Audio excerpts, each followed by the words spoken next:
3, 2, 1, 0, and liftoff. Welcome to Mission Control, Peralta Design's podcast on all things branding and digital marketing.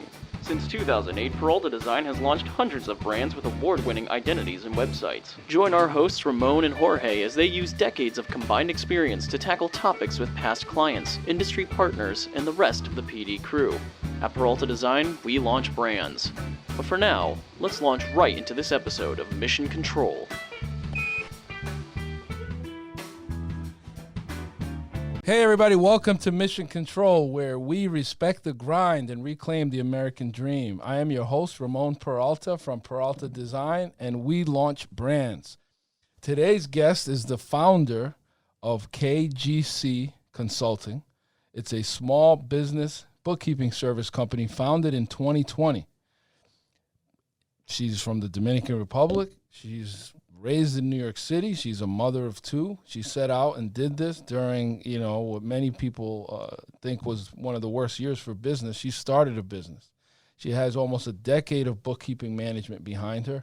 Her focus is on small businesses because she strongly believes in serving her local community and beyond.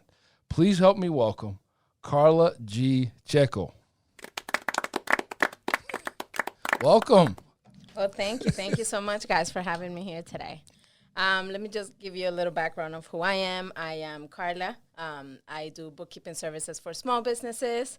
I started off my company during the pandemic, actually at the peak of the pandemic. We launched in March of 2020. This originally, and this is going to sound a little weird, it all started as a hobby, I'll say. I love doing bookkeeping, and it's not that I love it because, it's my job. So, obviously, I get paid You do what you love. I do what I love. Yeah, that's right. And it all started by me I had just quit my job, obviously, for reasons that many moms would actually relate to, which is babysitting issues, right, with the kids. I was barely spending time with my kids, so I wasn't able to put them to bed at night or wake them up in the morning. I was actually just getting help from my mom for that time. And that really forced me to kind of make a life change or take that step, which was, leaving my management position at the time and just to be home with my kids. And that's how it all started. I stood home. Then we went into a lockdown. I told my husband I wanted to see if there was anything I could do while I was at home with the kids, and gave him the idea, at which point he obviously supported me, told me, okay, do whatever you have to do. I'll just support you in whatever it is that you need. I reached out to my marketing team. I gave them the idea. They loved it. They're like, Karla, we're gonna build the brand for you. You just do what you do, which is, go out there, hustle the jobs, get your clients, and we'll take care of the rest. And that's how it just kind of flew by. So there's a lot to unpack here. I'm not going to let you off the hook that easy because you said you just had a marketing team. You must have had relationships with designers prior to quitting your job. Just back up a little bit. And the first thing I want to say is great job. You were a little nervous and you did great in that opening. And I just got back from LeaderCast, and one of the things they talked about is that every business is a story. So this is what our listeners love to hear. And most businesses started out as some kind of problem or some kind of crisis. Like my story was I got laid off. Your story is you needed to figure out a way to, be with your family, right? That's right. So back up a little to how did you establish these relationships earlier so that when the time came to kind of start, you knew who to go to, it sounds like. Yeah, that's right. So I used to work for this public relations company in New York City. And through that company, I met a couple of, obviously the marketing team, what I call my marketing team now. And that's Bishop Media Design. Okay. And that's how that relationship built. I knew who to reach out at the time because that was the one business that I obviously knew from the past and that I could, I knew that they were going to help me in everything that I needed at that time. But yeah, that's how it all started. That's where the connection is. I do have a lot of connection throughout all industries. So I have people almost in every single industry that you can think of. I have a very large background. I have been in networking events since forever. I'll say my 10 years of career, I've been just networking and just meeting people. So, I have a few contacts there that I just keep in a box just in case if I ever need them. Yeah, no, it sounds like you gravitate towards networking. I met you at a networking event. Yeah. I was impressed with the branding that you had, so you know the value of that. You were involved in public relations, but it says you had almost a decade of bookkeeping management, but without going into details, like when you of the companies you worked for, we don't need to do that, but how did you even get into this? Did you feel that when you were young, did you have a talent for math? Did you like counting money? How did you get into this field? Did you dream of being a bookkeeper? Here's where it all stands. My family, my mom's side of the family, everyone is an accountant in that family. I mean, you name the person in that family, and we're all accountants. So I kind of grew up. It's in your DNA then. That's right. Yeah, so my mom is an accountant. Then she married my dad, who's also an accountant. And that's just how everything kind of connected there. So they can literally look at each other and be like, wait a minute, you spent this on Tuesday, and you're not supposed to spend more than that. And it's got to be fun. I'm that person, yes. So it's like usually one spouse is the spender and one is like more like the frugal one.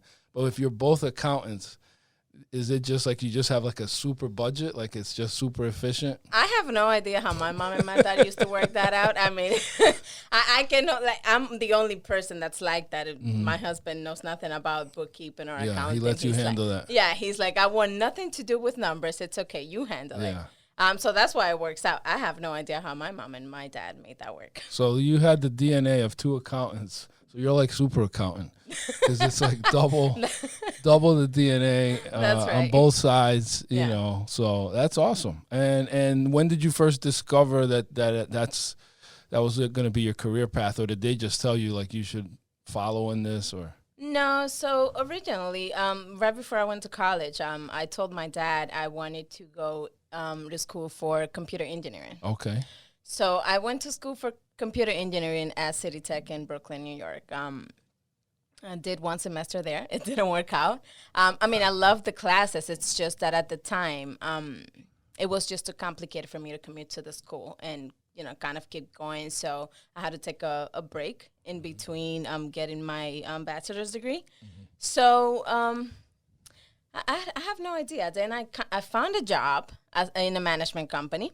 They used to rent buildings. Mm-hmm. And there I was helping the CPA at that firm, just doing, the normal bookkeeping every day to everyday stuff. Like receipts, expenses, things like supplies. Posting payments and stuff paying like bills. that. Yeah, exactly. And she kind of was the person that walked me through how to do that. Then after that, I went to a general contractor in the city. And from there, he even taught me more stuff, and he was the one that paid for my QuickBooks certification and all that stuff. And I'm like, oh my God, I really like doing this. From there, I elevated to, bigger companies, bigger things, at which point I reached management. And then once in management, I realized, I'm like, there's so much responsibility when you have a management position and you are a mom. Mm-hmm. It was too much for me. Got it. So I said, I need to, obviously I took the step back because of the kids, but then again, I was like, but then I have a passion for doing bookkeeping. So why don't I just create a solution for small businesses who are trying to grow their business but have no idea how the finances go? And that's how it all started. I just honestly gave out the idea, and what started off as a hobby, it's just turning into a bigger thing now. So who was your first client? My first client, good question, hotel construction company here in Danbury. Wow. Yeah. So you just started out with a pretty decent client. He was pretty big, yes. We're still friends. He actually grew a lot bigger than what I was able to handle. So he did, I obviously set him up onto someone else that could help him more. He had to get a personal assistant to help him with all of the stuff. But that was a pretty big company. Did he try to say, why don't you just come work for me? He wanted to. Yeah. That's what we was hoping for. But I have kind of an OCD issue here, which is that if I cannot deliver to you what you're expecting, I won't do the work. I wouldn't just even accept it. And he knew that from the beginning. And we were honest with each other. I told him, I said, you know what? I know I'm capable of doing this and much more for your business, but I know that I cannot work for you 8 hours a day. Right. It's not something that I can give you. So obviously. And you weren't, by this point, you were kind of had your heart set on starting your own business. It was already started. It was already so started. He was the first client. So you were like, I can't just dedicate my entire day to one client. You wanted to get other clients. That's right. Yeah, and a few clients came on board. Like right while I was working with him, more clients came on board. Okay. It was also during the pandemic, and at that time, a lot of people were getting laid off. Right. So kind of, like bookkeeping in-house was that one department that people were kind of like, I can do this or I can outsource it for a more affordable price for now. Okay. And so that's interesting to me is that, and you kind of beat me to it, but how did you, was it some, people were different, during the pandemic, like it changed people. Did you have like an aha moment during the pandemic where you said my family is more important right now? I need to, like, what was it that made you start it during the pandemic? Again, just a hobby, just a thought I gave my. You were doing it on the side. That's right. While you had a full time. No. So I completely quit my job. Okay. I mean, I was just sitting at home coming up with all these ideas. What were some of the other ideas you were going to do? It would just stay home and be a mom and a wife. Okay. That was the second idea. But that's a full-time job. It is, yeah. And then I had to homeschool for all those months, which was a disaster. But I somehow made it work. So I'm here in the middle of like building a business. So you're homeschooling and you're like, on top of this, I want to add more things for me to do. Yeah, perfect. Yeah, great. I know. It sounded like a great idea at the time. And that was another reason why things didn't work out with that first client, right? I had to be home. I mean, who else was going to homeschool? Nobody wanted to go to anyone's house to babysit. Right. So that. What part of New York were you in? Was it Bronx, New York. The Bronx. Yeah, I was raised in the Bronx. Okay. BDP, South Bronx, KRS-One. I'm old school, but so I know that like Brooklyn at one point was a hot zone. What was it like in the Bronx? Was everybody like locked down? It looks like people conformed to masks way early in New York City. So I was already in Connecticut at the time. Okay. I moved here 2 years before the pandemic. Oh, so you were, I established was already established so here. You're here more like, okay, but you had family still in New York? Yes. Okay. And so it's in the pandemic, you decide I'm going to start my business. Which came first, the chicken or the egg? Did you get the hotel client and then start, or did you start it and then get the client? So he actually interviewed me before I quit my job. Okay. We started things off with an interview. Formal interview. We met up on a Saturday. It was so informal. We met at a McDonald's. It was like so weird. The classic McDonald's interview. Yeah. But he was also a small business, and he had just launched his business. So, but it was a neutral territory. That's right. You can just, it's not like you went to his office where you get nervous. Got it. Yeah, I know. It was, and he also, we had a few interviews over the phone before that. So I knew exactly what he was looking for. I told him what my idea was. I wasn't planning to go full-time to no other company because it all starts that way. You go into a part-time, and then they're like, oh, but we want you full-time. Right. We need you full-time. Right. You get sucked in. Yeah. So I had to make that very clear from the beginning. I really cannot. So your husband supported you initially just to quit your job? Yes. He said, okay, I'm going to hold it down. And then did you... basically say, I don't know how long this is going to take, but, eventually I'm going to start contributing. Because that's a thing in relationships, right? If one spouse is holding it down, like you can do it for a certain amount of time. And then you're supposed to help each other out. Like if he's ever down, then you're like, hey, I remember when you held me down. Because when I got laid off for, good 6 months, I couldn't buy anything. My wife was like, what's that in your hand? Did you buy a CD? You ain't got no job. And I'm like, I'm trying to, get clients. Is she the bookkeeper in the relationship? Let's just say she's more frugal. Yeah. But yeah, I commend your husband because he believed in you in the beginning. And he said, okay, this makes sense. You guys must have like a family meeting and say, hey, this is what I'm going to do. Because you quit your job and then the pandemic hit and now you're like, okay, but how did you go about, for those entrepreneurs out there in that early stage, how did you go about finding clients, when you couldn't go to networking events, really? Yeah. So there's a funny story there. So right after I quit my job, my husband was running a construction business in New York City. Okay. Well, he had one big job open and the job shut down completely for the pandemic. So he wasn't allowed back in the building. So it was like the two of us home, jobless, basically. So, yeah, for a few months. Let's see what's on Netflix, For a few months, it was scary. I have to say it was scary. The kids were happy because mom and dad are home. And that was very weird for them. They were not used to that. I have to say it's sad, but it was the truth. Right. My husband was always working, and so was I. So the kids barely had time to be with us. But for a few months, he was just sitting at home, and it's like, oh my God, when is the next check gonna come? What are we gonna do about the mortgage? We have no idea what's gonna happen. Luckily for him, he did get an offer. Right in between those months, and he started working like 2 months after the pandemic started. So things went well there. I just kept, working on my hobby stuff. It was, like I said, you call it a hobby, serious. But it was the beginnings of your business. It was the beginning, but also, how people always tell you, well, I know Kevin Hart always says this, and it's that follow your passion. Yeah. Because when you work...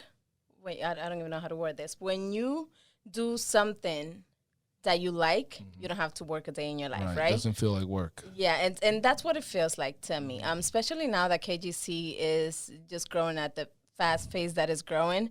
It's just that I'm not doing this. I didn't start off as a business because I needed it, right? But because I wanted to do it, something that I want to do out of heart to help small businesses with what they need most, which is help with their finances. Excellent. And now, I always ask this question with small businesses because, and there's no right or wrong answer. Some companies want to stay small; they don't want to get complicated, and other companies want to become a franchise. Like, what do you see happening? You mentioned with the hotel guy when he needed more time, you actually backed out and referred him to someone else. Some might look at that and say, well, that was an opportunity for you to hire more people and take care of him, but you made a decision not to. Do you have employees now? Do you plan on what are your growth plans, or are you okay keeping it simple? So I do have a revenue limit on my clients. So once you do reach that limit, unfortunately, I have to just recommend you to. So I work with really small businesses, like really, really small. Not 25 million small. Yeah. More What's like small? 5 million Because we have or less. some clients that think small is like 50 million. Yeah. Well, yeah, and I can see that too. Yeah. But 5 million and less. Oh, got it. And the reason why I'll tell you this is because I like to be there for my clients.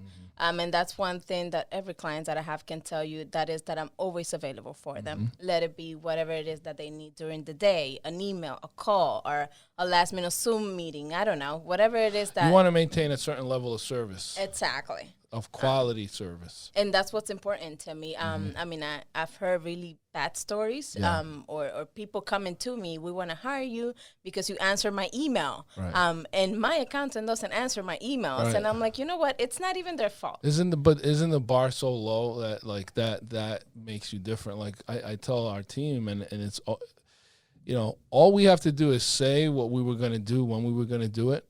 Yeah. And you're already better than like so many other service providers out there. I don't care what industry. Just If you said you're going to be there at 9, if you show up at 9, you're already like 99% better than everybody else. Yeah. So for you, you're feeling like I wanted you to talk about that example with the referral. I just sent you a referral. One of the gentlemen that's in our network, I've used him before. He's done some work he for me at home, but he's also a client of PD. I referred him to you, and one of the things I mentioned to you was that because I sent him to 2 because you never whoever he vibes with or whatever. The second woman that I referred him to is still trying to schedule a meeting with him, and you've already closed the deal.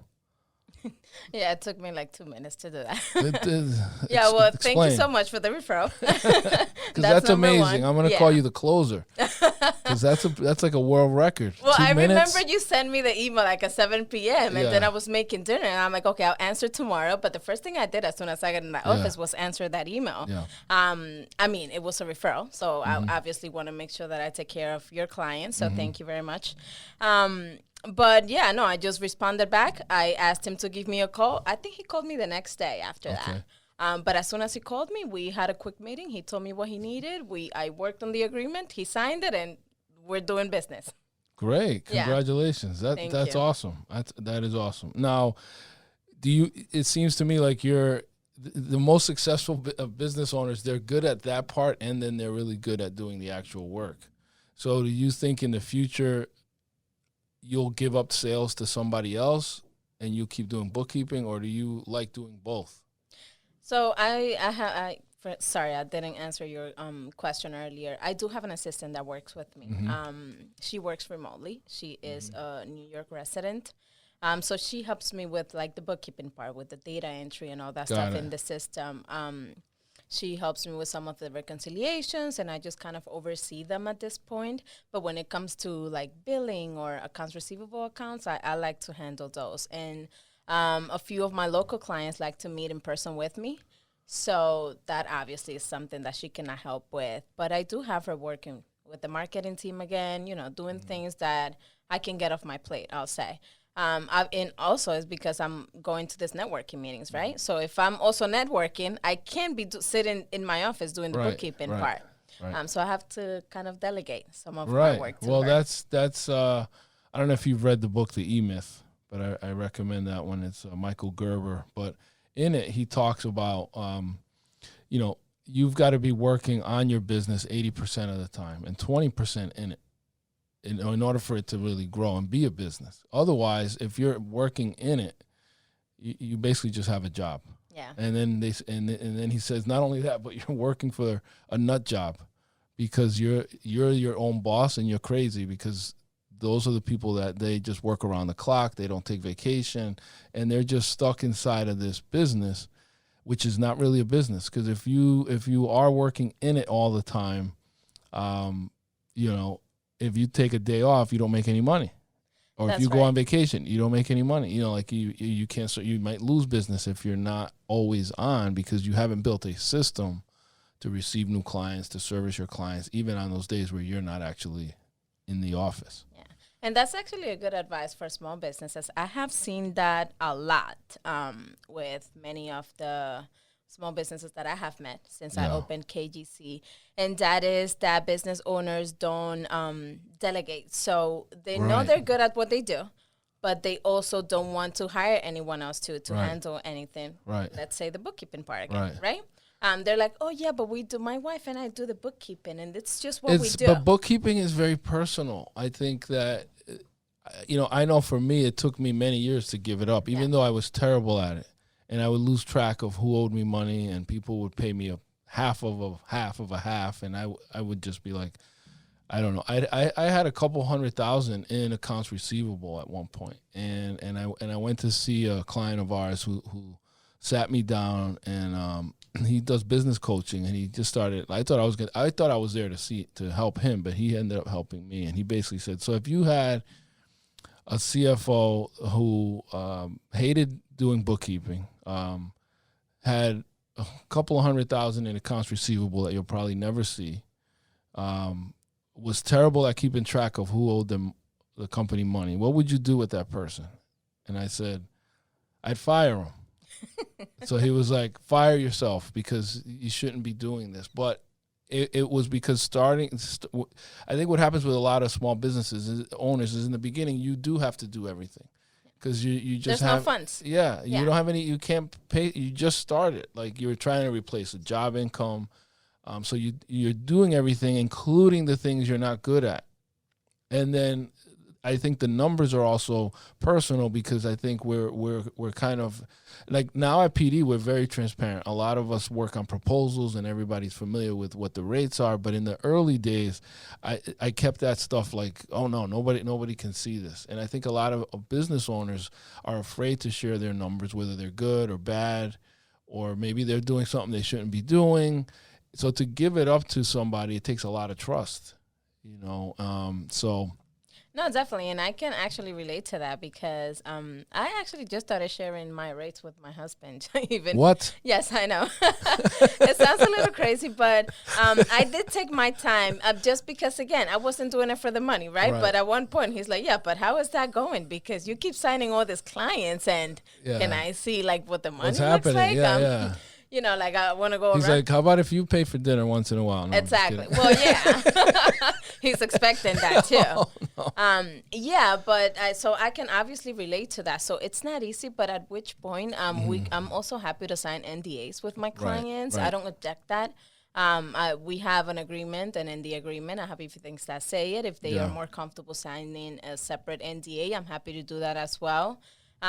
But they don't know the importance of my service until they actually bring me on board. And I do have clients that only sign up with me for a month just to try it out. And then they just end up staying. Well, they have stayed with me.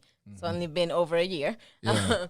But yeah, so I'm good in building that trust with clients, and they know that I am very careful with their information. And what other, tell us, our listeners, a little bit about, besides bookkeeping, what other services like debt collection or what other taxes? Are you doing any other services beyond the bookkeeping? No, so the only taxes I work with are sales taxes at the moment. Okay. I don't file taxes. I work with a couple of CPAs, so I just refer my clients to them if they are in need of someone that files the taxes. I am offering merchant services at the moment, and I say only bookkeeping, but I think that my services go beyond that because I am that one point of contact to my clients. I'm that one phone call away that they can call before they call their CPA. Or if their CPA is not able to answer, then I can help them out in the midst of it. But at the moment, and I think I want to remain with bookkeeping, just with that service because it's what I like doing again. Right. So it is the whole point of KGC. That's why it was established. So I kind of don't want to deviate myself. Right. And I think you have a good niche. Like when you go to your website, it's very specific what you do, who you do it for. Yeah. What do you think makes you different from other bookkeepers? Responsiveness. I am very responsive. I work one-to-one with my clients, as we mentioned before. Do you go on site? Sometimes, well, not sometimes, many times, yes. I go on sites to see my clients. I am very honest. My clients know this about me. They always gonna know how I feel. So if I wake up upset, they'll know. If something bothered me because they spend money that they weren't supposed to spend, yes, they will know. So, and I think that they like it. Many of them will complain like, okay, Karla, you're like controlling us too much, but it's also helping you, right? Like, if we have a budget and we have a plan, let's stick to the plan. So I make sure that they stick to the plan. So you gave me the plan and we worked on it. Some accountability there. Exactly. Yeah. Yeah. Interesting. Now, what's your community life like? Giving back to the community. Tell us a little bit about what's important to you and like the brand of KGC. What would that be like? How it all started, yeah. So as soon as I opened, another thing that I did in the beginning of my business was I joined the Chamber of Commerce. Okay. I joined the Chamber of Commerce in my town. I started just going to these meetings. As the months went by, I started getting more involved in like the town events and just helping out. So I am always available to do community service, let it be whatever it is that the town has going on for that day or month or whatever that is. And that's how I got involved in helping my community. And that is free work that I do out of my crazy schedule, I know. But it is something that my husband and I have worked with because he knows it's important to me. So whenever I have an event in the town, he steps up, just takes care of the kids and handles the house until I'm done with the community service. I think it's great for brand awareness so people know, connect your face with the business and stay on the radar for people. Yeah. So I know it's only been in business for a year, but do you have a success story that you can share of someone that you helped and, save their neck on something, or maybe you were able to secure some funds for them, or? That's funny. No, I don't think so. One thing that I do have to, you know what? In fact, yes, I just remembered this one. So, right in the beginning, let me see. I got my office space in September. So around that time, after I joined the Chamber of Commerce, I met a restaurant owner. Now, that restaurant owner was doing the bookkeeping himself. And that's when the whole thing with the PPP was going on, and he needed help with all that stuff. So I started off by helping him get prepared for his second PPP round. And we sat down and we spoke. And then a few months after that SBA Rehabilitation, I think it's called, loan came, like they just launched it or something like that. And he texted me. He's like, Karla, can you please handle this for me? Because I know he was closed for a couple of months during the pandemic. So I'm like, yes, of course. I mean, I had already prepared the profit and loss, so it was easy breezy for me. So he's like, okay, we're going to be prepared. We're going to be there at 12. And that's exactly what we did.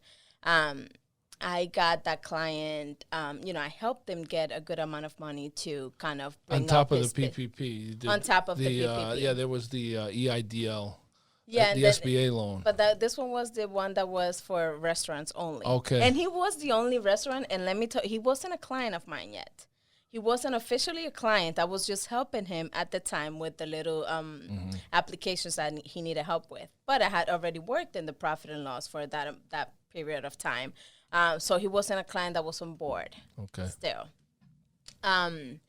And I did that for him, and his restaurant actually got to come back alive, I'll say. Oh, nice. After that, yeah, he needed to do a lot of work on the outside of the restaurant. You know how there was the restrictions to be indoors?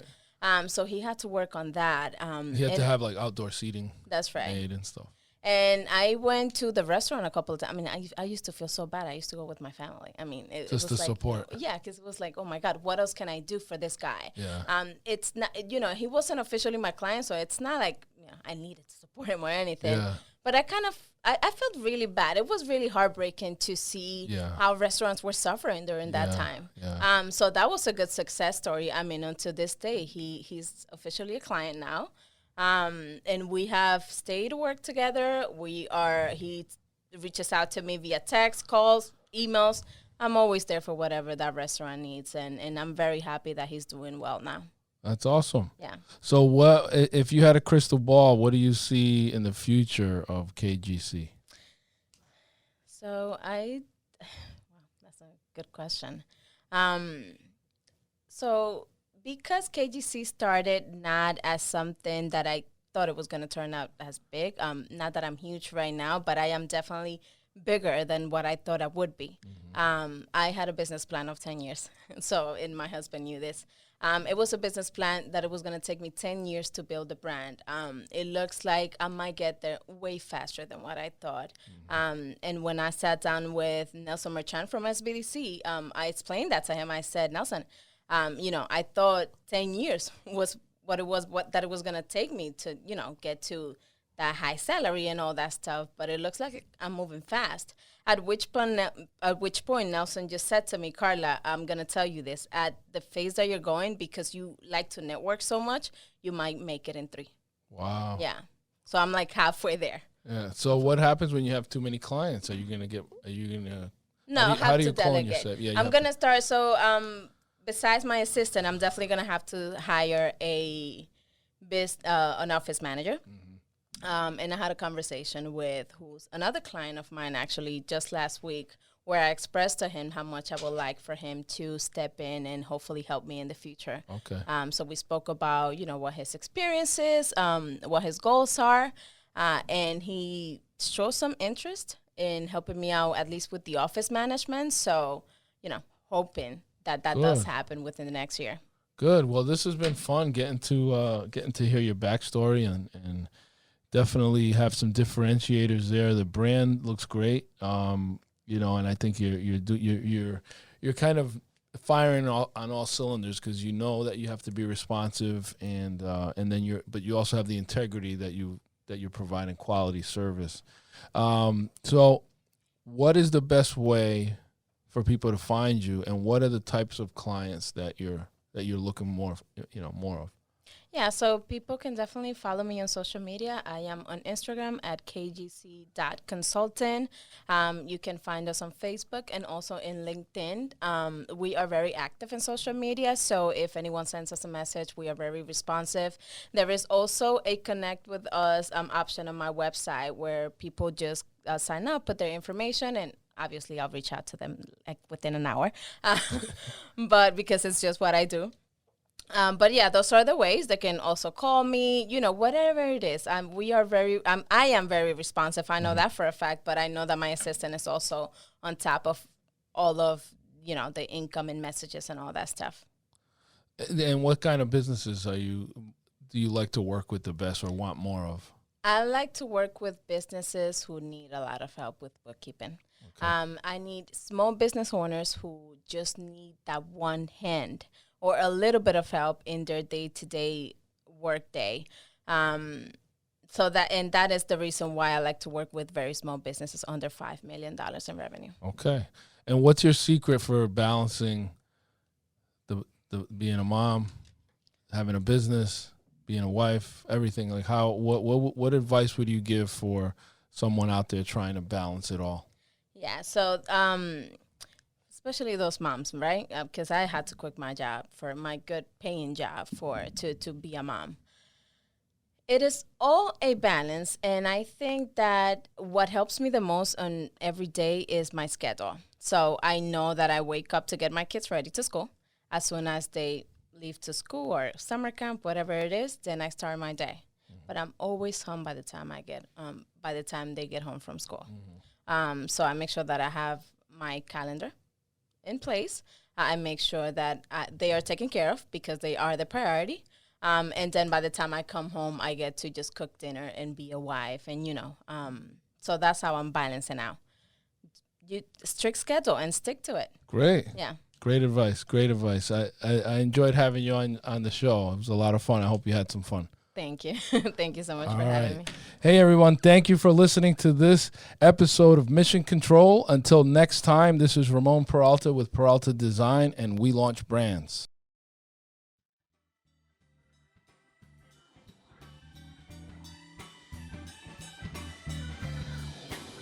Thank you for taking this journey with us. To learn more about Peralta Design and our work, go to www.peraltadesign.com and subscribe to keep up with the crew.